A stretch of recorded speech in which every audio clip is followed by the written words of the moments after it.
Yeah, go on. Yeah. Okay, we're live. Hello, everyone, and welcome to the Big Craft Hangouts.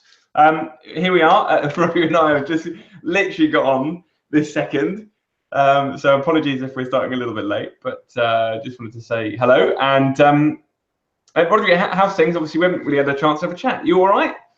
Yeah, not too bad. It's been a funny couple of months. Very mild weather, as you know. Probably the same down south with you. But yeah, I think winter's finally on its way now. We've had a cold spell over the past few days. So Yeah, it feels it, doesn't it? It does feel sort of it's got that way now, and I presume obviously the bees are all safely tucked up and all sorted. yeah, well, it's decidedly dark out at the moment. So yeah, winter is drawing in, but the bees are all tucked up. My feeding is finished, so it's been a disastrous year. So I'm just glad to put it to bed, to be honest, and we'll start fresh next year. Really? Why? Why has it been so bad? I don't know. I think we mentioned a couple of hangouts ago about the trouble we've been having with failing queens and an awful lot of supersedure. And everyone that I've spoke to across the country they've suffered a similar sort of thing where it's been unpredictable queen failure. Hangouts ago about the trouble we've been having with failing queens. Hello. Yeah, I think sorry. I was just pausing on the other side. I'm going to show people what they've got to do in a minute. So I just press play on the website. But no, so you've really struggled with the failing queen side, have you? Yeah, they've been very slow to build, and obviously where the queens have failed early and prematurely, and they've requeened, they've just been struggling to get going this year. So it's I sort of cut my losses with the honey crop and treated them early for Varroa, fed them early, and sort of calling it a day for this season. You're not the only one, to be fair, and I'm going to bring in the question about the Varroa treatment in a minute, actually, and the honey collection. But what I'm actually just going to do is, for those of you who are watching, and I can see there's already a few of you, so thank you for joining us. And apologies, we're a little bit late, so apologies for that. What I'm just going to do, I'm just going to screen share a second, because if you are there and if you want to have a little comment about what we're talking about, or if you've got any sort of viewpoints or opinions, on your screen in front of you now, you'll see Rodri's rather pretty face. I don't know what pose you're pulling there, mate, but and then basically this is obviously the Hangout page where you're watching it. Underneath you've got this Ask a Question, and if you just click Ask a Question, you can pop in here your name and your email and pop your question, press send, and I'll pick that up. So any questions you've got going on at the minute, I will hopefully be able to, between myself and Rodri, and we should hopefully be joined very soon by Wendy, most likely. It's a Tuesday night, so she's got other duties. We had to move it to the Wednesday, so thank you for sticking around. So yeah, so I wanted to bring in the question that we were put earlier on. I think you saw this a little bit earlier, Rodri. So let me just see this. So it was actually from Benita. So Benita, thank you for putting this question through. And let me just read it out for those in the audience. It says, I have a few supers that have some honey stores, but not enough to extract. I mistakenly left them on for too long in the hive after I collected my August crop. Okay. Oh, okay. All right, fine. So she must have obviously just left some over. The Varroa treatment is finished now, so I'd like to give some honey stores back to the bees. Do I put it above the crown board, and will the bees take it down, or below the brew box for the winter? Just as a point of note, the bees are in London in an allotment where the temperature is 15 degrees during the day. So what would you do on this one? I was thinking about that. I think it's a matter of preference. I know I've always been told the super goes above the brood chamber. Take off the queen excluder so you don't trap the queen over the winter if the cluster moves. But the bees have a tendency to store their honey surplus, as you said, up, exactly. And they have a tendency to move upwards as well. So I can understand, that seems rational to me. You store any additional food above the brood chamber. The beekeeper who always told me that if you want to clear a super over the winter, it's good to put it under the brood chamber, and that way it'll encourage them then to take the stores up into the brood box. So a useful way. Yeah. And if they want to clean out, after they're extracted, for example, just to clean it out. I think it's one of those ones where everyone's got a preference. I know if you do oxalic acid treatments, you dribble the oxalic acid over the winter, it is a bit of a pain to operate a brood in half because you obviously got to split the hive in the middle of winter. So Yeah. I can see a benefit there for putting it underneath the brood chamber. But like you said, I think, I mean, it is obviously a preference thing. Interested on, I mean, the people who are watching, I can see there's a few. What do you do? Do you put it above or below? I, like you, Roderick, I've always naturally put it above. I actually have to say I've never experimented putting it underneath, so I can't really comment on personal experience. No, one thing I've never done either, actually. No, just yeah. But well, the only thing that I know is exactly what you were talking about, which is the fact that bees naturally go up. The only thing that I would say as a concern is basing on the fact that you said it's on an allotment. I would just check what that honey is. Because equally it depends on the sort of the thickness of the honey. So if it's likely that it might be some ivy honey, then you might want to consider it, because obviously it will be too sort of thick and sticky, I think, for the bees to use necessarily. So you might want to consider that, and whether or not the honey is the best sort of fuel for them right at this stage. I mean, what we're on the middle of October, aren't we? So 15 degrees down in London, you might be right. Might be right. I know around my estate at the moment there's not a lot of forage at all at the moment. The ivy is starting to turn over. Himalayan balsam, there's little bits around, but there's not much at all at the moment. No, I can imagine that. Right, fine. So I've just seen yours. So Martin Gilmore, thank you for your questions in here. So about Asian Hornet, which we will obviously come to. He's also mentioned that he above the brood super to clear. Oh, interesting. Okay, above the brood super to clear. So that contradicts what we said, and under the super for winter stores. Interesting. I've never ever put it underneath. So there you go. That's the world of beekeeping, right? There's sort of never one necessarily correct answer. And then he also then just says heat rises with the brood and easy to use the OA oxalic acid treatment. So thanks, Martin. Interesting perspectives. And like I said, we'll come on to the Asian Hornet thing in a little bit of time. But yeah, I mean, it's been a funny year, right? I mean, obviously we're coming to that point where we can start to look back and sort of discuss what's happened. But you obviously haven't had the best of years. No, it's been pretty abysmal, I think the word is, to be honest. The honey crop was, well, it was next to nothing. And the bees just seem to have, I'd say they seem to have survived the year. They haven't really thrived, but from what I said, it seems quite random, to be honest, because there's certain areas in Wales where they've done quite well, and there's other areas where they're just sort of ticking through. And I think that's the same across the country, really. So it's... Yeah, I think you're right. Strange. So. Yeah, I mean, I've had a funny thing. I was talking to Wendy in the last one, and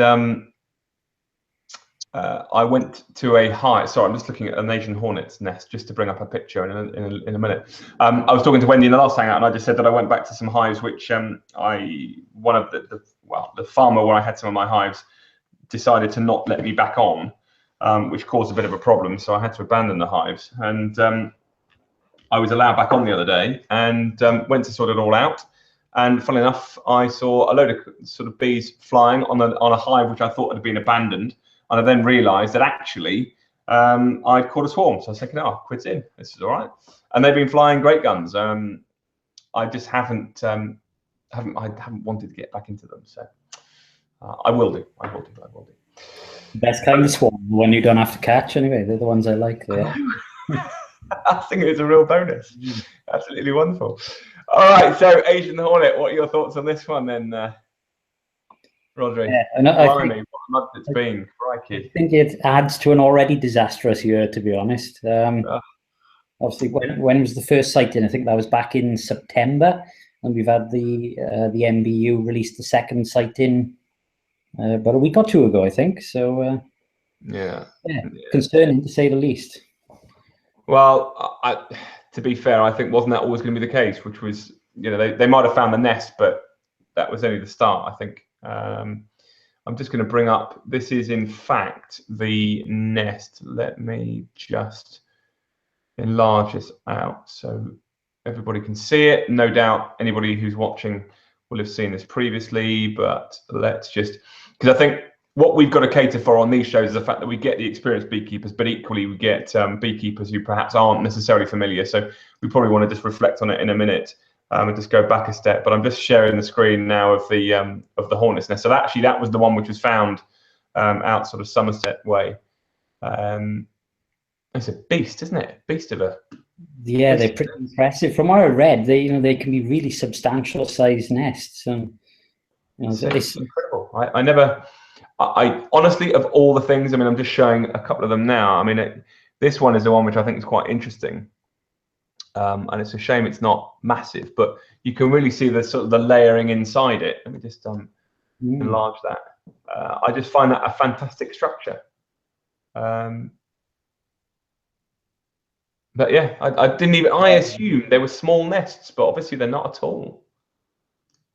No, I don't know if you've got the photograph of the actual nest they found in situ at the top of the conifer tree. That's a pretty impressive photo. I think that sets the scale of it. This one here. That's the one. Yeah.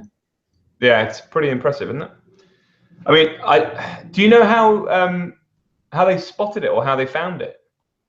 I'm not sure. I think they use infrared cameras so they can, if they sort of shine it against the tree, it'll identify hotspots. Obviously, it's such a large nest, it probably shows a hive of activity.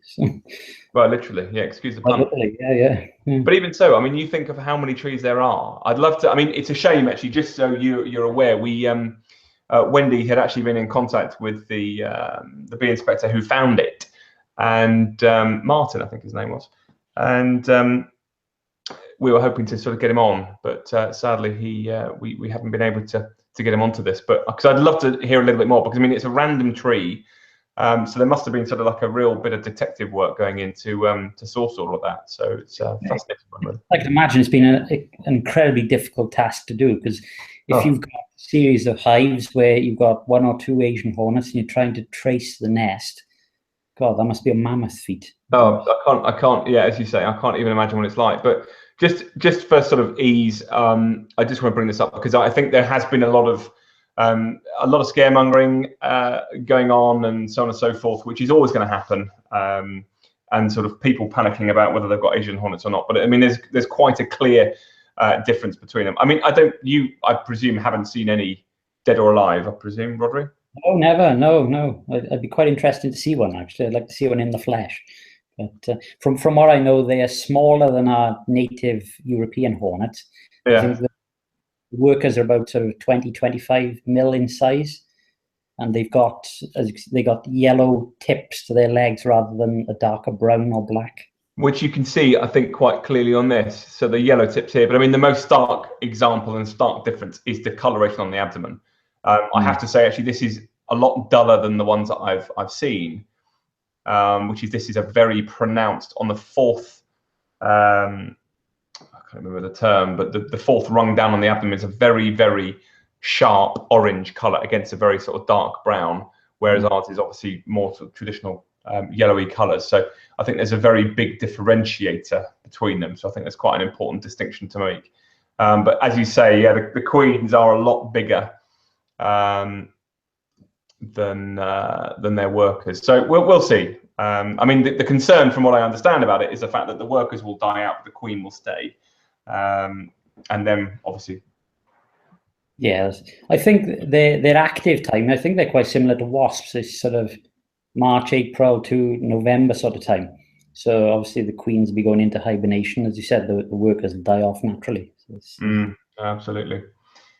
So Graham, hi Graham, thanks for this. So he's got a little bit more information on this. The nest in Gloucestershire was quite small, approximately 45 centimeters diameter. Quite small. I was quite surprised. It's bigger than I thought. Big nest. And it was found by seeing hornets flying to the top of the tree. Crikey. Whoever found that, I mean, credit where credit's due on this one. I'm glad you found us in the end, Graham. That's great. Martin says, can we catch live Asian hornets for them to be tagged so they can be traced back to their nest? It seems quite sensible, actually. One of those little GPS units that they developed to put on the back of a bee. I was going to say, I've always thought that was a total ruse, to be honest. Because the pictures look so fake. I'm just going to try and pick that up, but we've got an interesting point. Actually, we had a question rate like this one here. Let me just share this screen. I think it's an almost impossible task to do what I'm about to show you, but you mean this one here with a little GPS tracker on the back? I mean, I've seen one with a little aerial as well. That's the one. Oh, this one on the Bumblebee. Yeah. I mean, as if bumblebees don't find it hard enough to fly in the first place. I just don't. I mean, I just think that's a. I don't know. I've always thought that was a total fix, but there you go. That's. We'll see. I'm sure if Martin or any of the others want to pass comment on that, that'd be interesting. But we had an email in from a French beekeeper. Did you see it by any chance? That's the one with the chickens. Yeah, there's yeah. Yeah. I think the summary was that the beekeeper has got a certain strain of chicken, and forgive me, I don't know a lot about chickens, which sort of climbed trees, so it had the ability to catch and eat the Asian hornets that had the hawking behaviour outside the front of the house, outside the front of the hive. Yeah. Yeah. Well, they're French chickens, and they can climb trees, and they will get the. I'm just trying to find the email so I can read it out. It's a very certain type of chicken. Oh, where's that gone? I'll find I'm sure I heard of a similar thing where chickens would eat small hive beetles as well around the hives. So, you know. Here we go. Here we go. Here we go. So this was sent to the BBKA earlier this week. And it was sent in by a gentleman called Stuart from South Croydon Beekeepers Association. I enclosed a short news item from a newspaper for English-speaking expats in France with a possible solution to any future Asian hornet invasion in the UK. Let's hope it doesn't really become a true invasion, because then I don't think we're going to have enough chickens. But Breton farmer Christophe Bitold has discovered a new weapon in the fight against Asian hornets: his hens. Last year, he lost hives to the hornets as they eat bees, but this year he saw his hens, the omnivore Poule Noire de Gens, a breed known to climb trees to search for food, were catching the hovering hornets outside the hives, biting off their heads and eating them. So now he's built a mobile hen house to take them to nearby farms.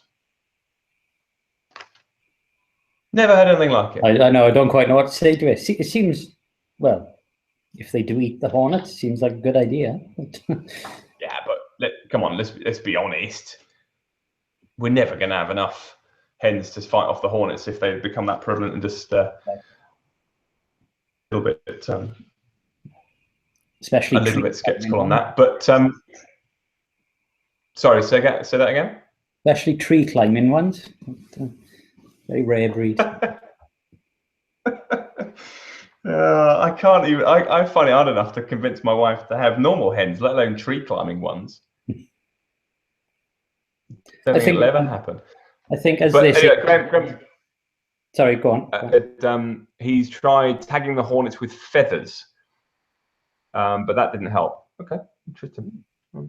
So if anybody else has got a sort of opinion on that, please just obviously let us know on that comments box just underneath the video. We'd love to sort of hear your points of view on what works and what doesn't work. But I mean, Martin does say Asian hornet, what next?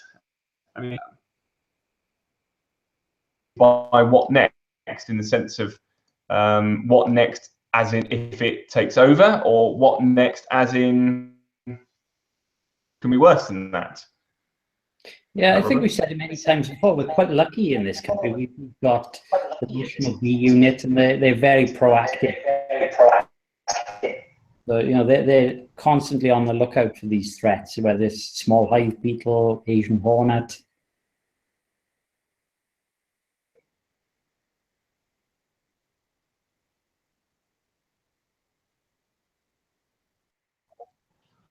Oh, I've lost you there.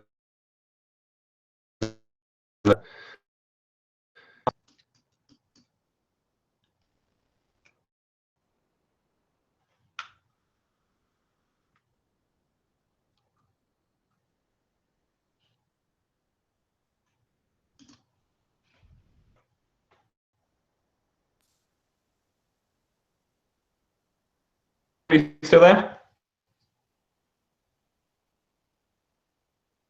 Hello?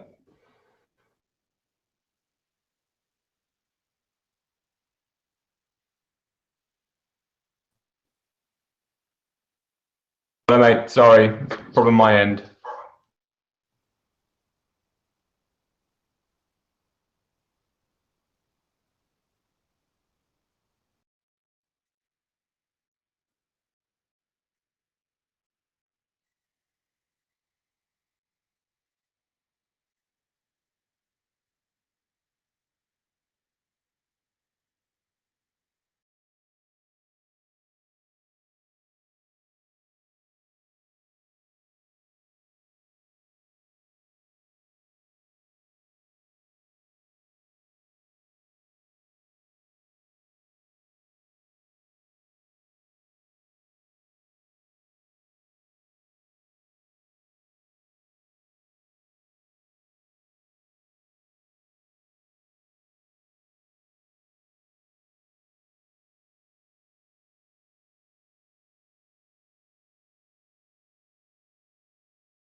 Hello?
Okay, so I'm terribly sorry about that, everyone.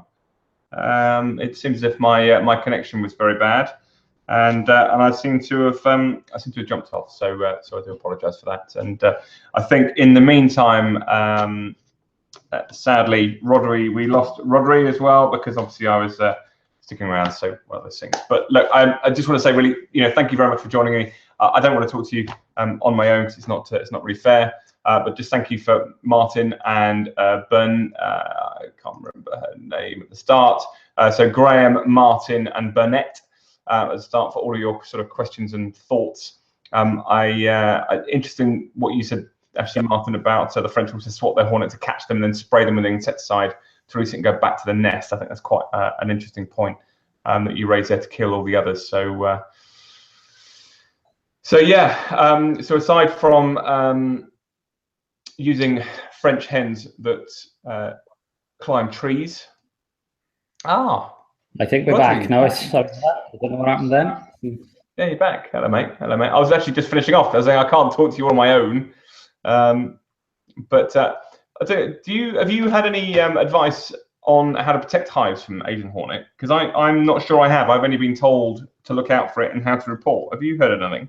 Yeah, all that I've seen is the releases from the bee unit. They've given some good PDFs, which the documents which clearly show how to identify the Asian Hornet. But as you said, it just seems to be aware of sightings. So I don't think it's something which is endemic across the country yet. I think obviously we've got very localized sightings.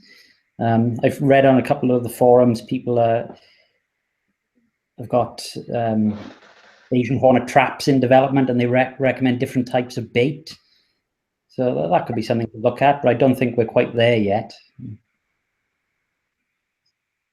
What sort of bait are they recommending?